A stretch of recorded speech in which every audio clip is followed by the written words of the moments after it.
नमस्कार, आप देख रहे हैं लोकोत्तर न्यूज। मैं हूं आपके साथ हर्षिता मिश्रा। आइए करते हैं खबरों की शुरुआत।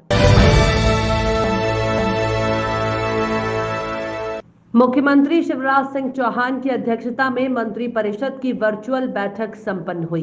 गृह मंत्री नरोत्तम मिश्रा ने बैठक की जानकारी देते हुए बताया कि बैठक में डायल 100 योजना के अंतर्गत संचालन के लिए पूर्व से अनुबंधित फॉर्म के साथ निविदा के अनुमोदित धर्म पर अनुबंध अवधि की वृद्धि को स्वीकृति दी गई है। साथ ही मध्य प्रदेश रीत नियम 2019 में संशोधन, खनिज राजस्व बकाया वसूली योजना और लाइट हाउस प्रोजेक्ट सहित कई विषय बैठक में शामिल किए गए।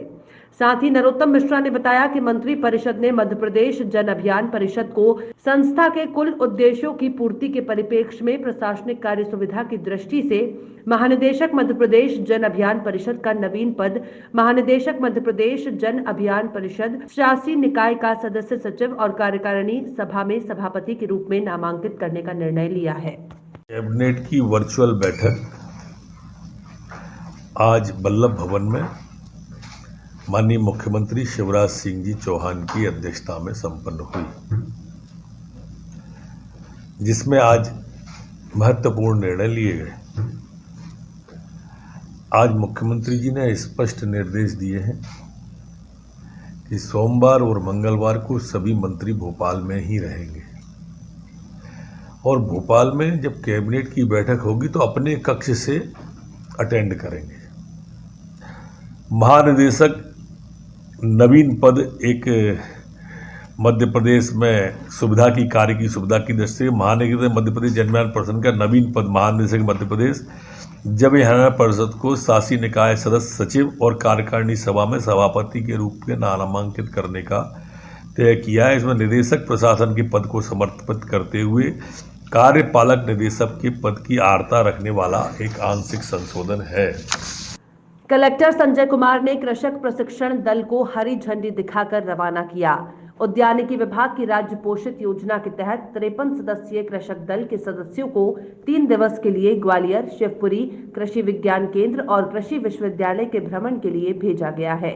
इसी प्रकार 10 सदस्य कृषक दल को 5 दिवस के प्रशिक्षण के झांसी, बांदा, चित्रकूट, इलाहाबाद के लिए हरी झंडी दिखाकर रवाना किया। इस दौरान उद्यानिकी विभाग के अधिकारी सर्वेश तिवारी उपस्थित रहे।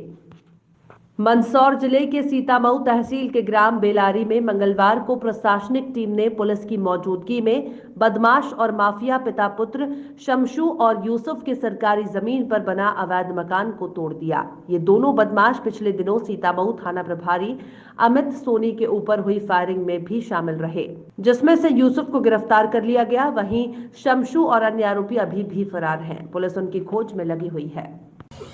विगत दिनों थाना प्रभारी श्री अमित सोनी पर हुए हमले के फरार आरोपी जितने भी इस गांव में बेलारी में उनकी तलाश लगातार की जा रही है। इसी तारतम्य में यूसुफ एवं शमशू ये दो भी आरोपी आपस में पिता पुत्र हैं, जिनमें से यूसुफ की गिरफ्तारी हो चुकी है। शमशू घटना दिनांक से ही फरार चल रहा है। ये लोग अपराधी प्रवृत्ति के होकर शासकीय ज़मीनों पर कब्जा करना और मादक पदार्थों की तस्करी करना, इस तरह की इनकी शोहरत है। इसी तारतम्य में आज ग्राम बेलारी में शासकीय भूमि पर अतिक्रमण करके बलात् कब्जा करके शमशू और यूसुफ के द्वारा बनाया गया एक मकान जो था उसे प्रशासन के द्वारा पुलिस की मौजूदगी में धराशायी किया गया है। सर, फरार आरोपियों को लेकर क्या स्टेटस है?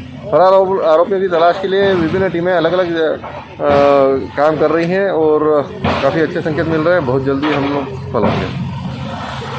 मध्य प्रदेश राज्य ग्रामीण आजीविका मिशन कर्मचारी अधिकारी संघ ने अपने 9 सूत्रीय मांगों को लेकर मंगलवार को मंडला कलेक्टर हर्षिका सिंह को ज्ञापन सौंपा। कर्मचारियों की मांग है कि राज्य ग्रामीण आजीविका मिशन में पदस्थ संविदा कर्मचारियों की मांगों का निराकरण शीघ्र हो। उन्होंने बताया कि मध्य प्रदेश में हो रहे पंचायत चुनाव की आचार संहिता लगने के पूर्व आजीविका मिशन के समस्त संविदा कर्मचारियों का नियमितीकरण किया जाए। साथ ही जिलों में जिला प्रशासन के अधिकारियों की तानाशाही और मनमाने तरीके से की जा रही वेतन कटौती को बंद और अनुबंध नवीनीकरण के लिए 500 रुपए के स्टाम्प लेने पर तत्काल रोक लगाने जैसी मांगे शामिल हैं। प्रोटेम स्पीकर रामेश्वर शर्मा ने आगामी विधानसभा सत्र की बैठक व्यवस्था संबंधी सदन का अवलोकन किया। इस अवसर पर संसदीय कार्य मंत्री नरोत्तम मिश्रा, विधायक पीसी शर्मा, विधायक राकेश गिरी और प्रमुख सचिव एपी सिंह भी मौजूद रहे। एक्रिलिक सीट वाला क्या है वहाँ पे? बीच में लगा है, सामने और बीच में लगा है।